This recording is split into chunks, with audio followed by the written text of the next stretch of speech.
انہوں نے کہا اللہ کی قسم اللہ نے تم کو ہم پر ترجیح دی ہے اور ہم یقیناً خطا کار تھے۔ یوسف بولے آج تم پر کوئی ملامت نہیں ہوگی، اللہ تمہیں معاف کرے، وہ سارے رحم کرنے والوں سے بڑھ کر رحم کرنے والا ہے۔ میرا یہ قمیص لے جاؤ اور اسے میرے والد کے چہرے پر ڈال دینا، اس سے ان کی بینائی واپس آ جائے گی، اور اپنے سارے گھر والوں کو میرے پاس لے آؤ۔ اور جب یہ قافلہ مصر سے کنعان کی طرف روانہ ہوا تو ان کے والد نے کنعان میں آس پاس کے لوگوں سے کہا کہ اگر تم مجھے یہ نہ کہو کہ بوڑھا سٹیا گیا ہے تو مجھے تو یوسف کی خوشبو آ رہی ہے۔ لوگوں نے کہا اللہ کی قسم آپ ابھی تک اپنی پرانی غلط فہمی میں پڑے ہوئے ہیں۔ پھر جب خوشخبری دینے والا پہنچ گیا تو اس نے یوسف کی قمیص ان کے منہ پر ڈال دی اور فوراً ان کی بینائی واپس آ گئی۔ انہوں نے اپنے بیٹوں سے کہا کیا میں نے تم سے نہیں کہا تھا کہ اللہ کے بارے میں جتنا میں جانتا ہوں تم نہیں جانتے؟ وہ کہنے لگے ابا جان آپ ہمارے گناہوں کی بخشش کی دعا فرما دیجیے، ہم یقیناً بڑے خطا کار تھے۔ یعقوب نے کہا میں عنقریب اپنے پروردگار سے تمہاری بخشش کی دعا کروں گا، بے شک وہی ہے جو بہت بخشنے والا بڑا مہربان ہے۔ پھر جب یہ سب لوگ یوسف کے پاس پہنچے تو انہوں نے اپنے والدین کو اپنے پاس جگہ دی اور سب سے کہا کہ آپ سب مصر میں داخل ہو جائیں جہاں انشاءاللہ سب چین سے رہیں گے، اور انہوں نے اپنے والدین کو تخت پر بٹھایا اور وہ سب ان کے سامنے سجدے میں گر پڑے۔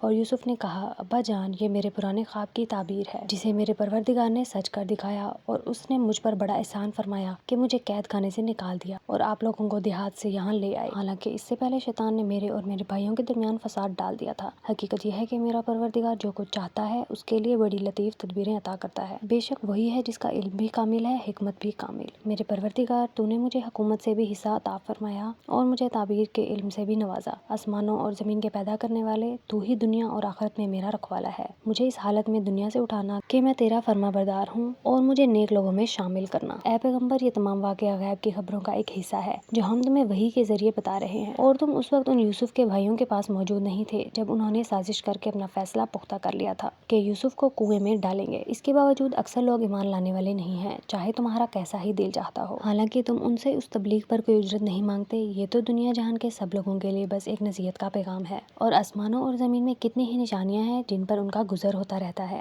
مگر یہ ان سے منہ موڑ جاتے ہیں، اور ان میں سے اکثر لوگ ایسے ہیں کہ اللہ پر ایمان رکھتے بھی ہیں تو اس طرح کہ وہ اس کے ساتھ شرک بھی کر جاتے ہیں۔ بھلا کیا ان لوگوں کو اس بات کا ذرا ڈر نہیں ہے کہ اللہ کے عذاب کی کوئی بلا آ کر ان کو لپیٹ لے یا ان پر قیامت اچانک ٹوٹ پڑے اور انہیں پہلے سے بھی احساس نہ ہو؟ اے پیغمبر کہہ دو کہ یہ میرا راستہ ہے، میں بھی پوری بصیرت کے ساتھ اللہ کی طرف بلاتا ہوں، اور جنہوں نے میری پیروی کی ہے وہ بھی، اور اللہ ہر قسم کے شر سے پاک ہے، اور میں ان لوگوں میں سے نہیں ہوں جو اللہ کے ساتھ کسی کو شریک ٹھہراتے ہیں۔ اور ہم نے تم سے پہلے جو رسول بھیجے وہ سب مختلف بستیوں میں بسنے والے انسان ہی تھے جن پر ہم وہی بھیجتے تھے، تو کیا ان لوگوں نے زمین میں چل پھر کر یہ نہیں دیکھا کہ ان سے پہلے کی قوموں کا انجام کیسا ہوا، اور آخرت کا گھر یقیناً ان لوگوں کے لیے کہیں بہتر ہے جنہوں نے تقوی اختیار کیا۔ کیا پھر بھی تم عقل سے کام نہیں لیتے؟ پچھلے انبیاء کے ساتھ بھی یہی ہوا کہ ان کی قوموں پر عذاب آنے میں کچھ دیر لگی، یہاں تک کہ جب پیغمبر لوگوں سے مایوس ہو گئے اور کافی لوگ یہ سمجھنے لگے کہ انہیں جھوٹی دھمکیاں دی گئی تھیں تو ان پیغمبروں کے پاس ہماری مدد پہنچ گئی، یعنی کافروں پر عذاب آیا اور جن کو ہم چاہتے تھے انہیں بچا لیا گیا، اور جو لوگ مجرم ہوتے ہیں ان سے ہمارے عذاب کو ٹالا نہیں جا سکتا۔ یقیناً ان کے واقعات میں عقل و ہوش رکھنے والوں کے لیے بڑا عبرت کا سامان ہے، یہ کوئی ایسی بات نہیں ہے جو جھوٹ موٹ گھڑ لی گئی ہو، بلکہ اس سے پہلے جو کتابیں آ چکی ہیں ان کی تصدیق ہے اور ہر بات کی وضاحت، اور جو لوگ ایمان لائیں ان کے لیے ہدایت اور رحمت کا سامان۔